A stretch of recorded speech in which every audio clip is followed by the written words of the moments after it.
your amazing monetization framework.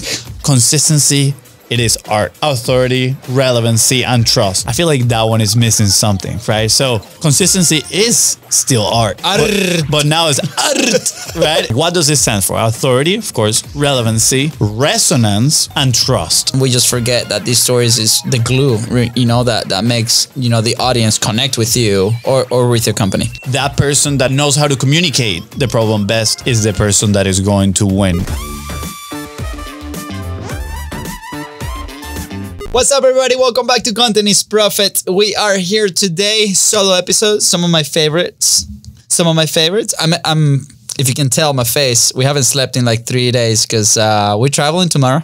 It's a short week, baby. I enjoy solo episodes, but at the same time, I dislike solo episodes. Which one do you want me to start with? So I know why you don't like it, because you don't know what we're talking about. No. That's not the reason why. I don't like them just because strategically, business model wise, is not kind of like, doesn't serve us too much.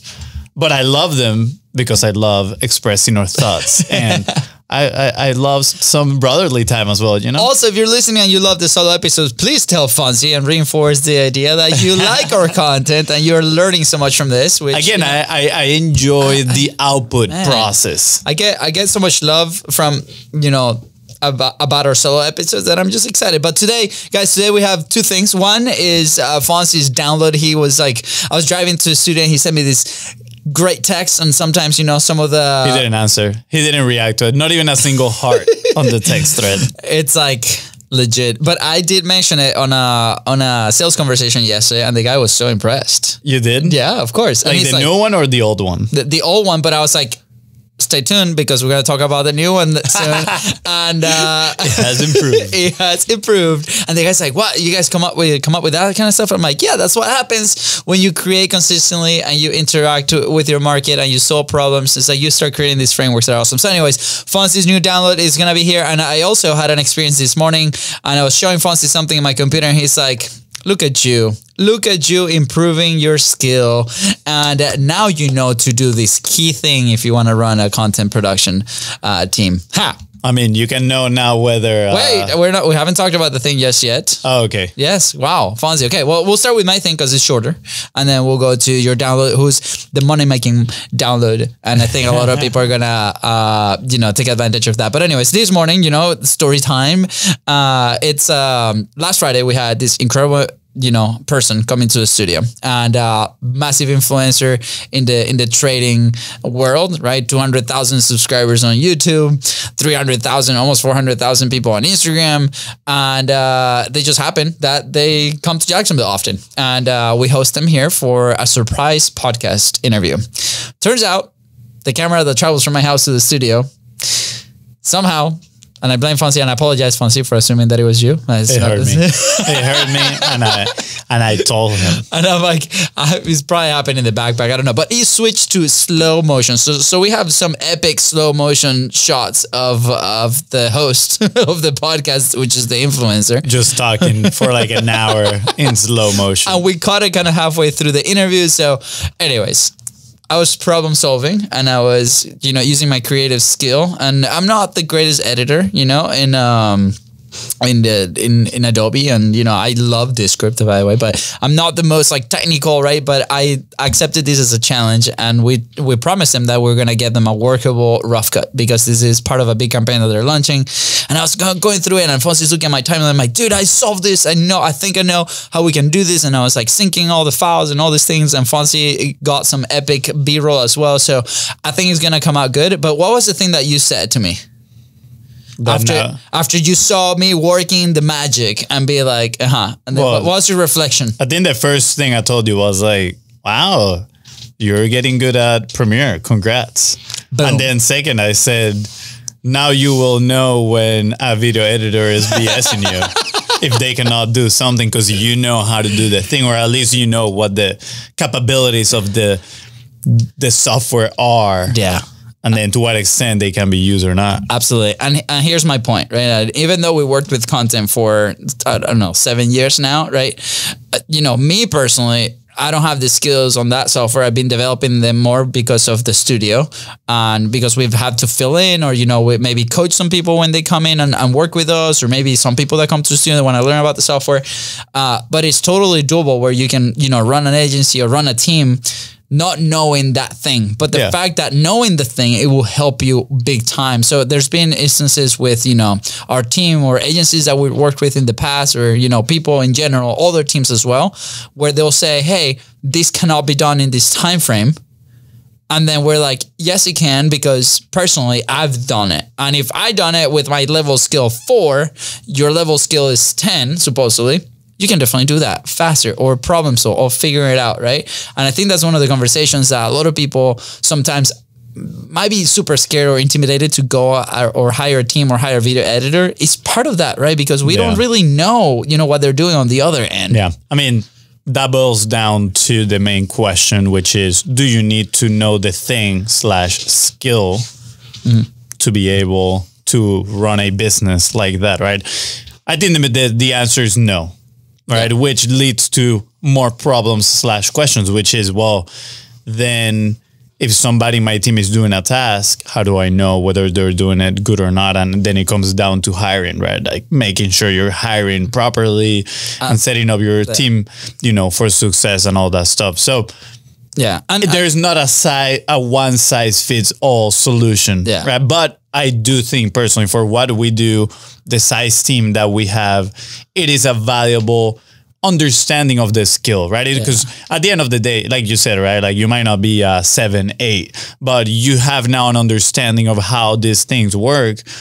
That you can call out or be like, hey, like maybe we can find a workaround around this solution so we can deliver X, Y, and Z. And again, I see all sides of the argument, and I've been listening a lot to Leila Hormozzi's podcast because they're like heavy on operations, right? And it obviously comes down to, finding your A team and do this. But let me tell you, when you're in the weeds, maybe your A team is not available right off the bat. So you're going to have to figure something out, right? And I feel like a lot of people that are starting or creating content, or they might be a company and they want to hire a team, right? There's all these things, right? And I think this can be valuable too if you have a base knowledge of that tool or skill, especially today with AI, right? There's so many things that we can, layer on top of this, or like, how does it actually work? Is this person actually bullshitting me, or like, do we actually have something that's real? And there's so many layers to this, but I want to encourage everybody to at least start tinkering with like the tools that you're using, or maybe maybe have a base skill to where like, I know that if I want to do a clip, for example, that might take anywhere from 30 minutes to 2 hours, right? And it's like, and maybe question the person that you might be trying out for the job. Why is this taking so long, for example? Or like, and again, it depends on like how you run the thing, but we've encountered in many years of doing this that sometimes, work can be sloppy, or sometimes, maybe teams don't deliver on what they say they're going to deliver at the time that they're going to deliver, right? When it's totally doable. So it's not to point fingers at anybody, right? It's just to... It is to point fingers. You! You're Fonzi! You suck! I learned Premiere so I could call you out. Now I know how to move frames one at a time. But anyways, I lost my train of thought. Fonzi, dang it. Well, I get the... Wait. It's not to call anybody out that might be trying the thing. It's just to maybe... install a little bit of curiosity in your head. It's like, okay, how can we find a solution to move the thing forward at the time frames that we want to move it forward? That's all. Yeah. I'll say there's always room for improvement, new skills that you can learn. And I get the next skill that you can learn. No, I'm done. I don't want more skills. I'm capped out to which one. I was gonna say lighting. We gotta teach you lighting, bro. I'm watching you talk right now, and your face is half blue, and I'm like, do we look great on there? We gotta. It's because reinforce lighting. It's the new LEDs that they're powerful. Have. Just saying, they're amazing. But they're pretty powerful. I know you look great, bro. I personally like that color on you, bro. You look great as a Smurf. Or new song, opening song is gonna be the I'm blue. Okay. All right. I was gonna have a lot of fun with this episode. All right, what is the next thing we're talking about? Your amazing monetization framework. Well, it's not a monetization framework per se. Well, it will help people. It's a principle. It's a principle that will lead to Okay. higher probabilities of monetizing your No, content. lean in forward. Wait. I'm being honest. What did we learn with Josh? What do we sell? Yeah, we sell money. That's right. We do sell money. So, Content is profit, okay, indeed. So the glasses. So yes, this is a monetization framework at some point, right? It is part of a system. It is part of it. Yeah, that exactly. will generate revenue for you. Yes, 100%. Perfect. Okay, now that we know that we're walking in The that frame, the lens, what we're looking this under. yes, confidence, Fonzi. Bro, I'm confident. we got this. I'm so confident. Okay. You gotta see me in the soccer field. All right, back to this. Back when we started Content's Profit, when we were in the previous office, the little 5x5 little box, hot box, where we were. We're being tortured. You worked in a coffee shop all the time. So I remember that actually. Yeah. Back in that time, I was having a lot of inputs, right? Which, fun fact, I was just listening to a podcast and Tim Ferriss was in there and he was commenting the importance of having a lot of inputs. Not inputs of you scrolling on Instagram Quality and distracting you, but quality inputs. And actually, he was talking about not having so many outputs, right? Mm-hmm. But that amount of input would improve the quality of your output. And I remember that back then when we were in that little office, I was consuming a lot. I was reading a lot about, habits. That's actually when I started creating the minimal viable content framework, right? And one of the concepts that showed up was that consistency is art. One of those downloads that I had in one of those moments. And I was like, consistency, it is art, right? Like it is an art to stay consistent, but art is actually an acronym to authority, relevancy, and trust. That was the first time that we did it. And I was like, man, like that is so true. So every time we go public speaking, that is one of the things we share, which is like, hey guys, consistency is art. And people's like, all right, it's art. But the actual meaning of this art is that it builds authority, relevancy, and trust. And everybody's like, wow. Yes, 100%. And, imagine figures like Alex or Mosey. He's consistent, right? He has authority, his relevancy, and people trust him, right? Imagine I would say the epitome of consistency is Gary Vaynerchuk at first, right? And he talks a lot all the time about just being consistent, publishing all the time. He has authority, he has relevancy, he has trust. Like you can see these elements on pretty much every public figure that you might follow that they publish content consistently. So that kind of became like a principle. It's like, all right, if we want to develop these things, which they will increase, right, the probability of monetizing our company or product or content, right, turning our content into profit, then we need to lean into this stuff. Now, the other day, I was showering and, of course, this is super cliche, but when you're showering is when you get hit with your best ideas. Yeah. But earlier that day, I had to wake up pretty early, 3 a.m. on Tuesdays. I'm going to the donut shop / coffee shop, helping my fiance's family business open. And, I'm there frying donuts and just prepping for the day. And I'm listening. I'm inputting good quality information in my ears. And I just literally, I consumed a full audiobook that day, like 2 different podcasts. Like I was on input mode. So after that, when I was showering, I was having this like downloads and I don't know how I got back to consistency is art, but I was like, I feel like that one is missing something, right? So I improved it a little bit and I said, consistency is still art. But now it's A.R.R.T, right? Is A.R.R.T. Consistency is art, but this time the acronym is A.R.R.T. And what does it stand for? Authority, of course, relevancy, resonance, which we actually did an episode on that recently, and trust. So I'm going to go one by one, and this is kind of like the definition and how to communicate those things in your content, right? So you can build this, of course, in a consistent way. And I would challenge you to do it in under 5 minutes. 5 minutes, done. It's quick. It's like a 50-word People driving are almost getting to their homes, so we gotta get it. Get it done. Here we go. So, authority.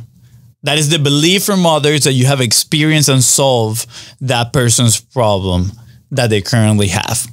And with authority, you create status. right? Again, think about all these personalities that you like. They have status. Now, the medium, there's a saying, the medium is the message. There's a reason why we stick with podcasting too, because podcasting has an elevated status, right? And not only just regular podcasting, but also in a studio podcasting. In a studio, you're setting. Or at a different studio or an event, right? Like that was a conversation I was having yesterday with a person here. They're looking to find investors for this new app and building like very high quality relationships. And he came from an old client of ours, and he's like, this is where you need to be. You do not need to be doing Zoom calls. You need to shaking hands in an environment like this, because it will bring the status and authority that you need for your project. Yeah. And to illustrate this easier for you, just think about somebody that, just does reels versus somebody that doesn't do reels at all, but they've published a book, right? In your eyes, who is more credible? Who has the most status? And I would argue that majority of you are going to answer the person with the book.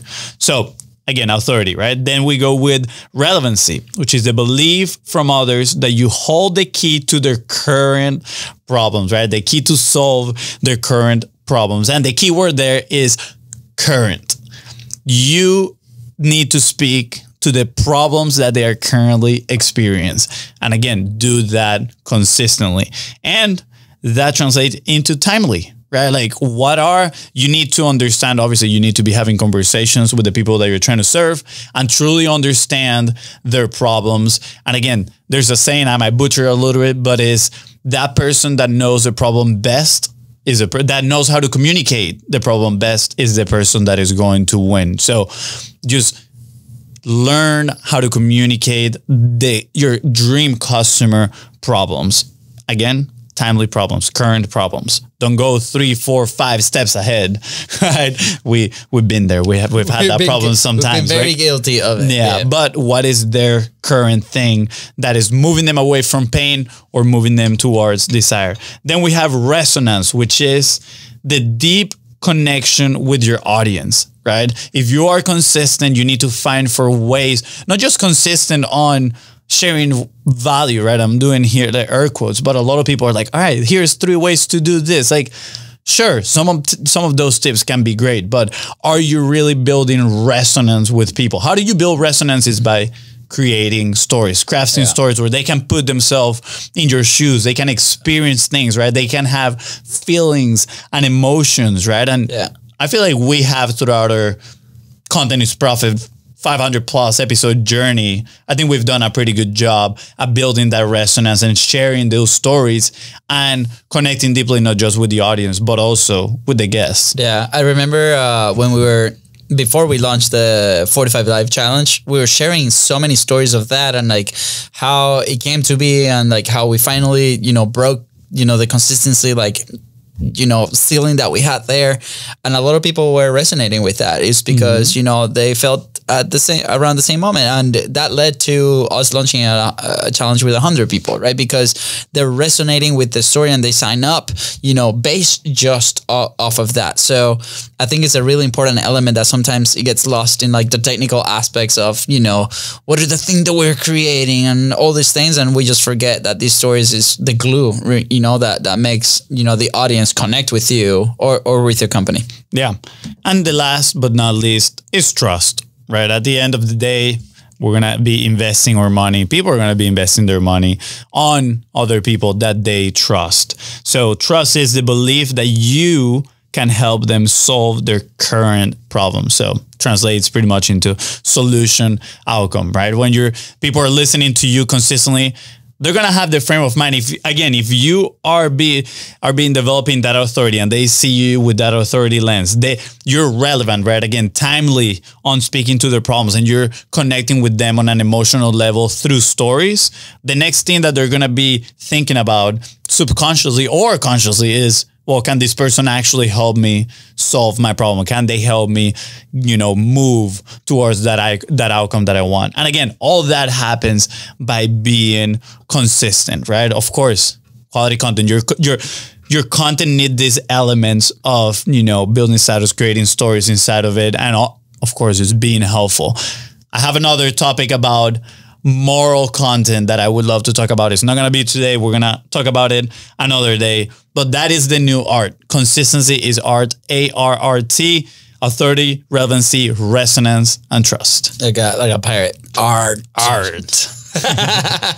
Anyway, guys, I hope this was helpful today, us sharing these stories and the download of the frameworks. Let us know if it helps you move the needle forward. You can always find us in social media at BizBrosCo. And with that said, thank you so much for tuning to the Contents Profit Podcast. Go ahead and follow the show in your favorite podcasting platform and on social media at BizBrosCo. That is right. And today's episode to help you move one step closer to turning your content into profit. Please don't forget to share this episode. And of course, don't forget to leave a 5-star review. See ya. Bye, guys. I don't know what happened there. Do you butcher there with the sound? Party time. All right. Bye, guys.